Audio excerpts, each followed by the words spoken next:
Hello guys, সবাই কেমন আছো? আজকে আমি একটা নতুন হোম রেমেডি তোমাদের দেখাতে চলেছি। দেখো এখানে নিয়েছি দুধের স্বর, আর এখানে রয়েছে দেখো কাঁচা হলুদ বাটা। তো এই ফেস প্যাকটি আমি আজকে করব। এই অল্প করে একটু কাঁচা হলুদ বাটা এই দুধের স্বরের মধ্যে নিয়ে নিলাম। তো দুটোকে খুব ভালো করে একসঙ্গে মিশিয়ে নেব। দুধের স্বরে থাকে কিন্তু প্রচুর পরিমাণে ময়শ্চারাইজার। যাদের ড্রাই স্কিন তারা কিন্তু ভীষণই উপকার পাবে আমার এই ফেস প্যাকটি যদি ইউজ করো তোমরা। তো দেখো এখানে আমি এই মুখের মধ্যে দিয়ে দিলাম খুব ভালো করে। এবার একটু শুকিয়ে গেলে পাতলা করে বানাবে না, একটু ঘন করে বানাবে। দুধের স্বরে যে মোটা লেয়ারটা পড়ে সেটা নেবে, তাহলে তোমাদের ফেস প্যাকটা দেওয়ার সঙ্গে সঙ্গে শুকিয়ে যাবে।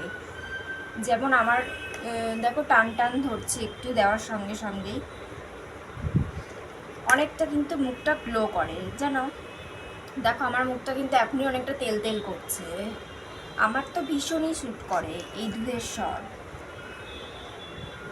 শুকিয়ে গেলে মুখটা পুরো ধুয়ে নেবে, এই 2-3 মিনিটের মতো রাখলেই হবে। আর কাঁচা হলুদের তো মানে কোনো তুলনাই নেই। ত্বকের বলিরেখা কমাতে কাঁচা হলুদ খুবই উপকার। অনেকের বলিরেখা অনেক কারণে পড়ে। তো যাদের বলিরেখা ত্বকে পড়ে গেছে, কাঁচা হলুদ যদি নিয়মিত বেটে মুখে লাগাতে পারো তাদের কিন্তু বলিরেখা সমস্যাটা অনেকটাই কিন্তু কমে যাবে। আমার এই হোম রেমেডিটা তোমাদের কাছে কেমন লাগলো? যদি ভালো লাগে তাহলে কিন্তু লাইক করবে, কমেন্টস করবে, শেয়ার করবে আর সাবস্ক্রাইব করবে। বাই।